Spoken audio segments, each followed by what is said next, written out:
Hello and welcome to the North Coast Journal Preview, where we take a look at the stories being covered in the current edition of the North Coast Journal. I'm your host, Dave Frank, and I'm joined today by Thad Greenson, news editor, and Jennifer Fumiko Cahill, arts and features editor at the North Coast Journal. Welcome, guys. How you doing, Dave? How you doing? I've been better. I got this flu thing going on. I'm trying to survive, but I'm hanging in there. I know, like there's a lot worse problems out there, but this is not a great one. So I'm gonna hopefully go a whole hour or a half hour here without going too much coughing. I'll do my best for you all. There's a nasty bug that's been going around. I know a lot of people have been dealing with it. It's pretty miserable. But a lot of us are starting 2023 with a cold or worse right now. Yeah, not great. I'm hearing it from other people too. So I know misery is supposed to love company, but this isn't the kind of company we want. So on that dreary note, at least, why don't we dive right in? And why don't you tell us, Thad, what is on the cover of the North Coast Journal?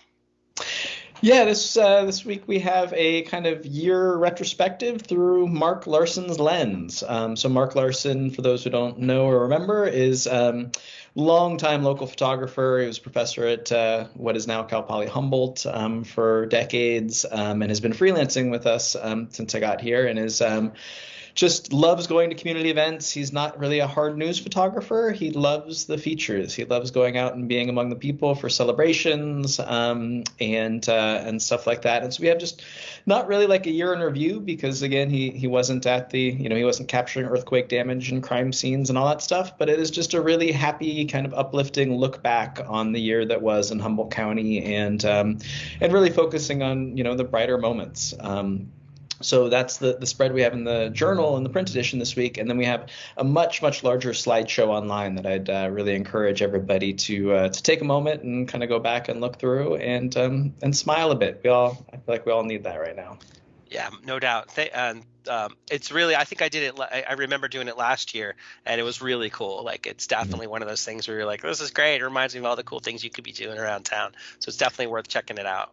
Exactly. It's a good reminder of a lot of the things that make Humboldt County special. Word.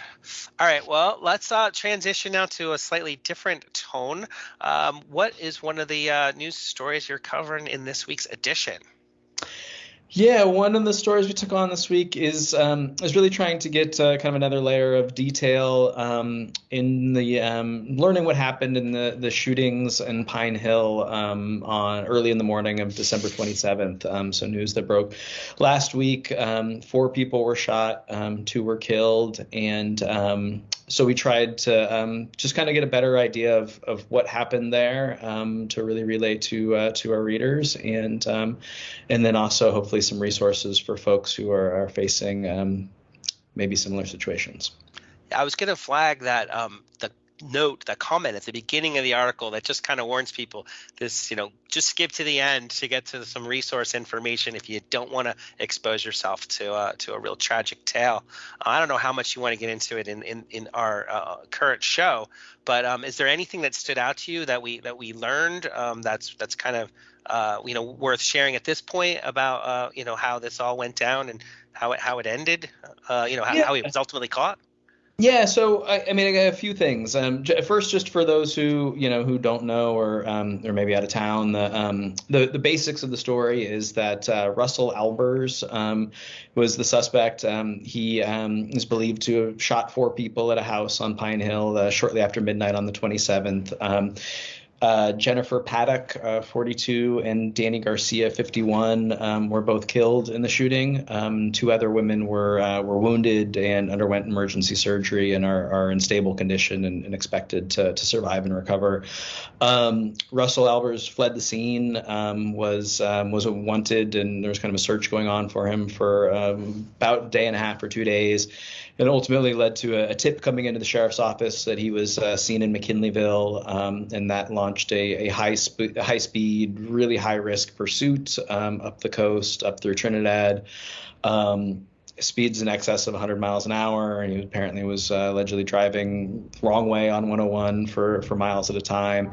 Jeez. Ultimately was brought into custody when the highway patrol officers basically forced his vehicle off the road and then rammed it until it was incapacitated and then arrested him. So as tragic as the situation was, and we'll get into that a bit more in a moment, there was certainly room for it to be a lot more tragic. And so I think we can all be a little bit relieved and thankful that nobody was injured in that chase and didn't end more gruesomely. So I was just going to add, and I think this is where you're going anyway, but thankfully there is a sort of a really, this is an opportunity to learn more about this type of situation, a crisis that a lot of people face. And you did speak to people in our community who are very close to this issue and are available as resources to give guidance. Can you tell us a little bit about who you spoke to about this, about domestic violence, and kind of some of the guidance and advice and commentary they made? Yeah, so first I won't go too far into the details of what happened on the 27th, but I got the chance to catch up with Sheriff William Hansel, and he gave me the basics, which is that Russell Albers, this wasn't a random incident, that Russell Albers was in a relationship that the police believe was abusive with his girlfriend. There was a police call for services at his house in October in which his girlfriend alleged that he'd hit her, and he was arrested for domestic battery, though never charged. And as Sheriff Hansel told it, his girlfriend had finally decided to leave him, or decided to leave him about 3 days before the shooting, had fled to a quote refuge at her sister's house.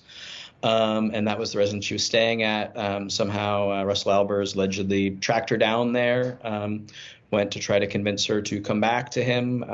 When she refused and went back into the house, according to Sheriff Hansel, is when Russell Albers forced his way in and began shooting. Raises a lot of questions about domestic violence situations and domestic violence survivors, and that's one of the reasons, as you noted, we put the editor's note at the top of that story, just warning people that it could be very triggering and is very disturbing content. So I talked to a number in the course of covering this and other similar cases. Have talked to a number of domestic violence experts in our community. And the first thing I think folks want to really stress, and I really want to get out there right now, is that there are services available. That Humboldt County Domestic Violence Services has a 24/7 hotline, which is designed to offer counseling support and also advice and link to other resources, including safe houses and things like that.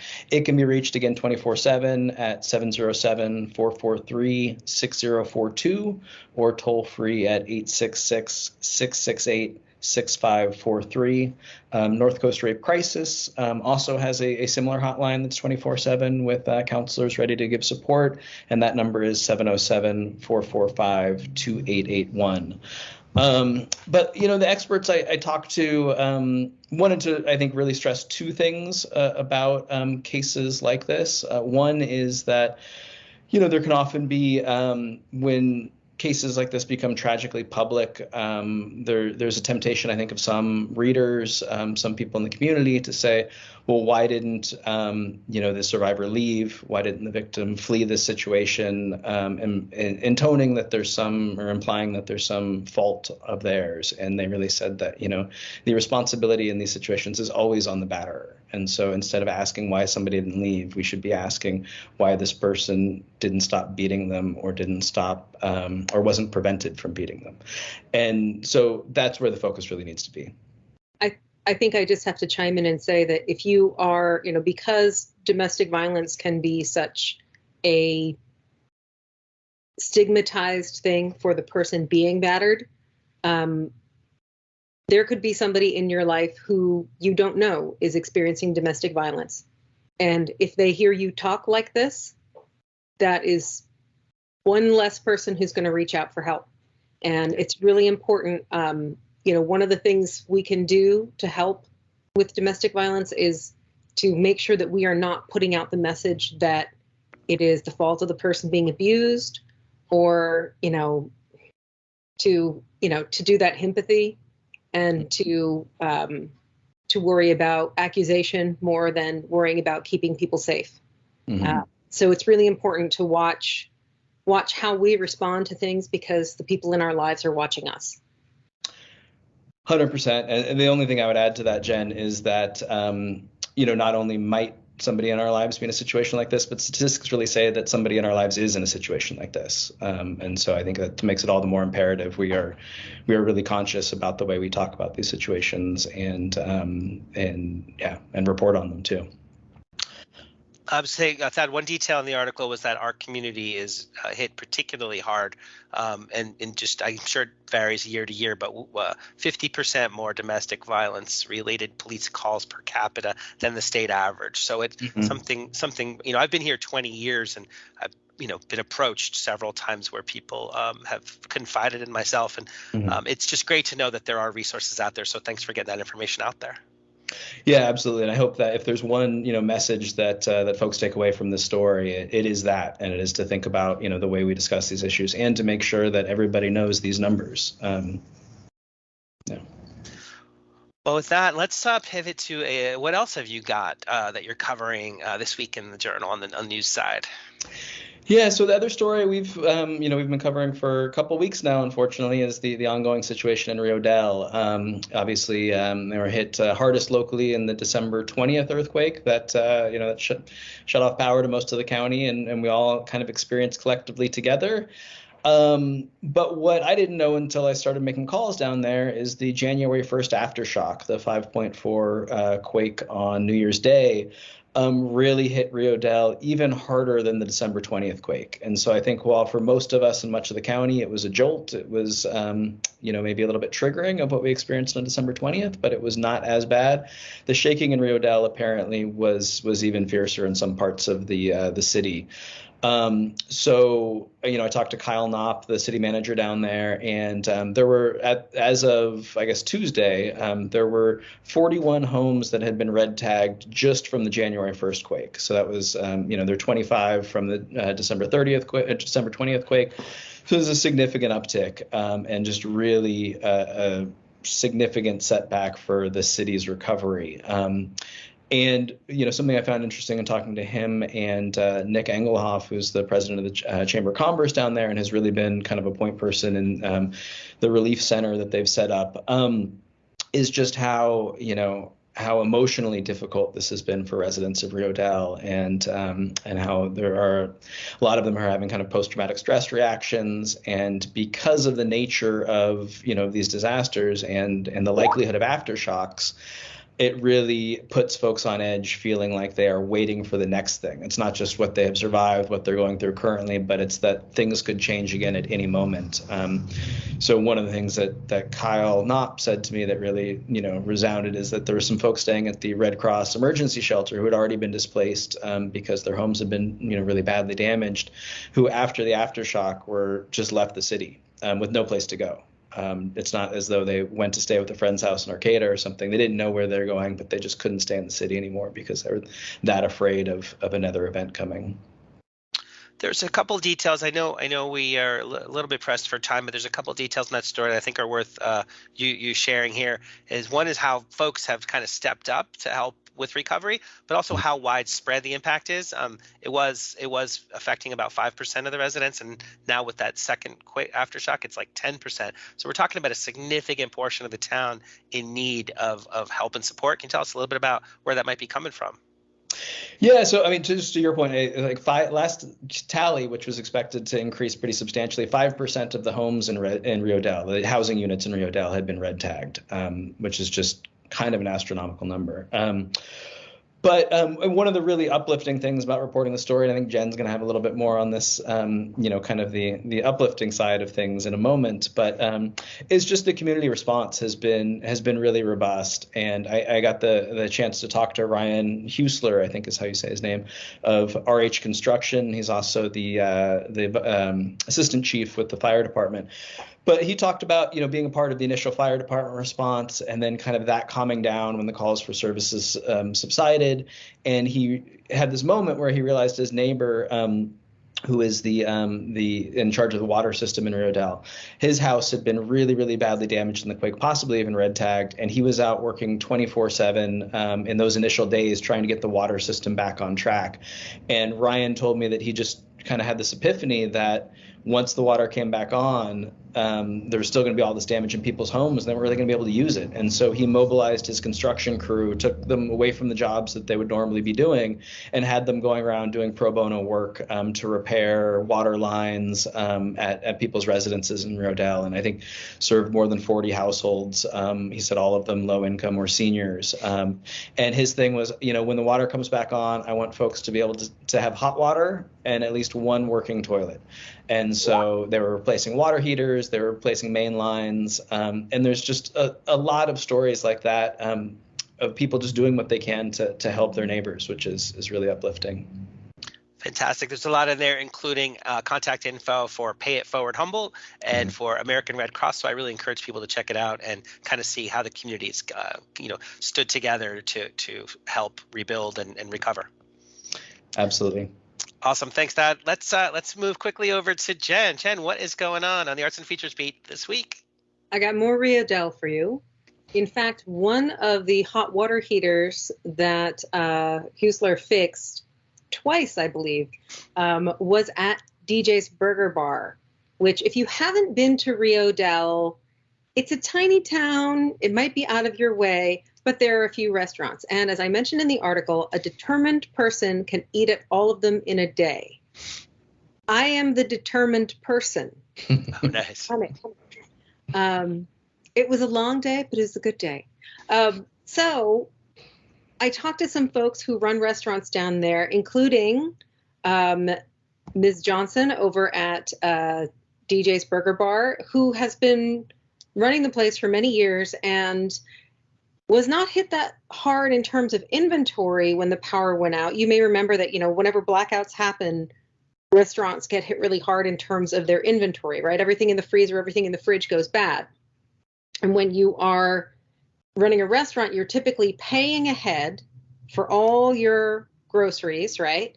And then you're selling it, and the profits are what you use to buy the next round of groceries, right? Hopefully with more on the side, but that's how you stay afloat.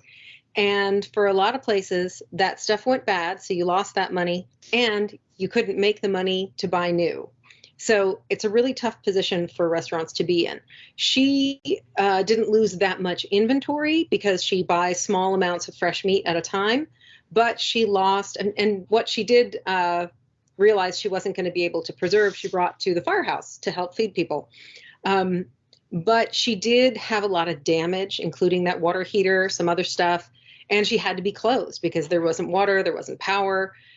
She was closed for 2 weeks and starting to worry about her employees. As a longer running business and with some stability, she wasn't so worried about being able to stay in business, but she was worried about these people. She's just got a couple of employees, but, she's their livelihood.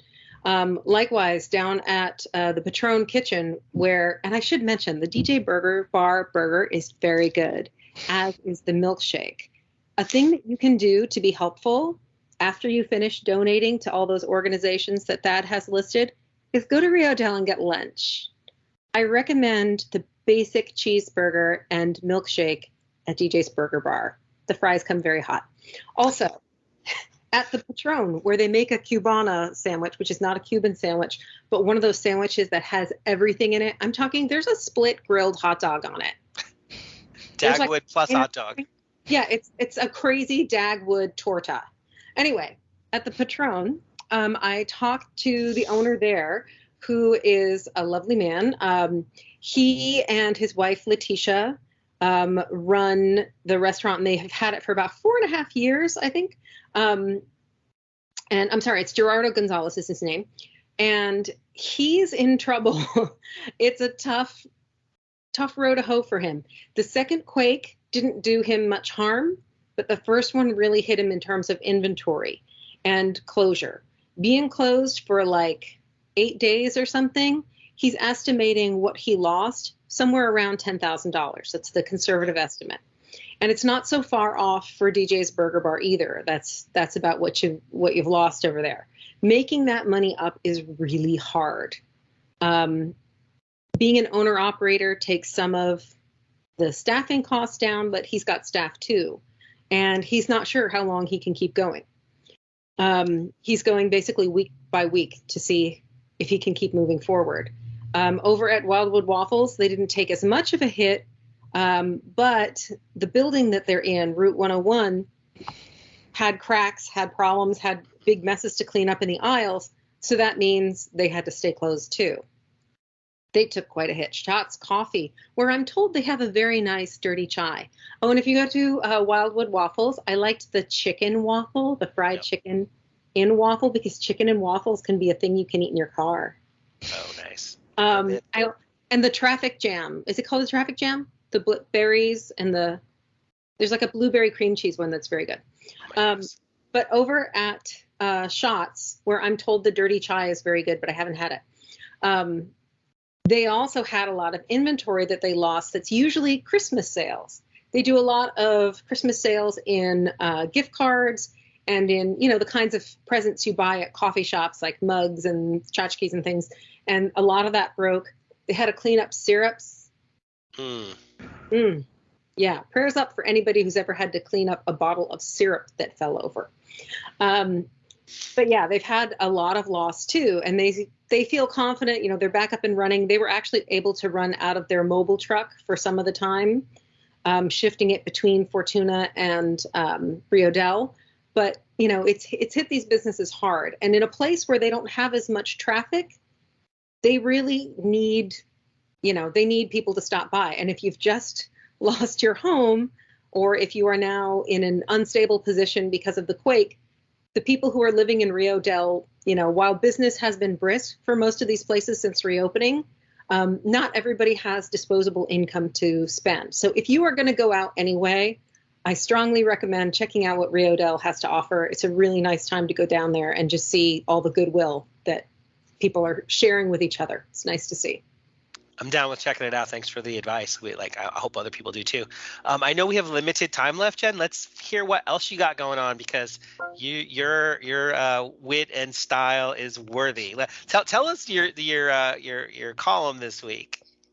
This week I wrote about rebranding. So I know there are a million articles every year about how this is how you make reasonable resolutions, and then we don't. We make insane resolutions. By the way, update on my resolution to get the J-Lo Super Bowl body didn't work out. I don't know. But this is another year. Still, it's a hard thing not to want to better yourself. So instead, I am trying something new. And in this column, it is in the voice of a person who is rebranding. Instead of changing their life or their character or their habits, they're just going to relabel them so that everything has kind of put a positive spin on it, make it sound better.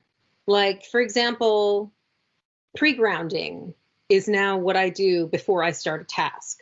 And it might be snacking, it might be reading something, it might be chatting on the phone, or just like cleaning something that doesn't really matter.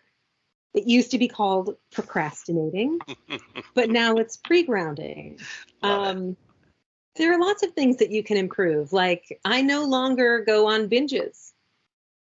I am now going on a margarita cleanse. And I feel lighter. My thoughts are clear. I'm focused. I'm drunk.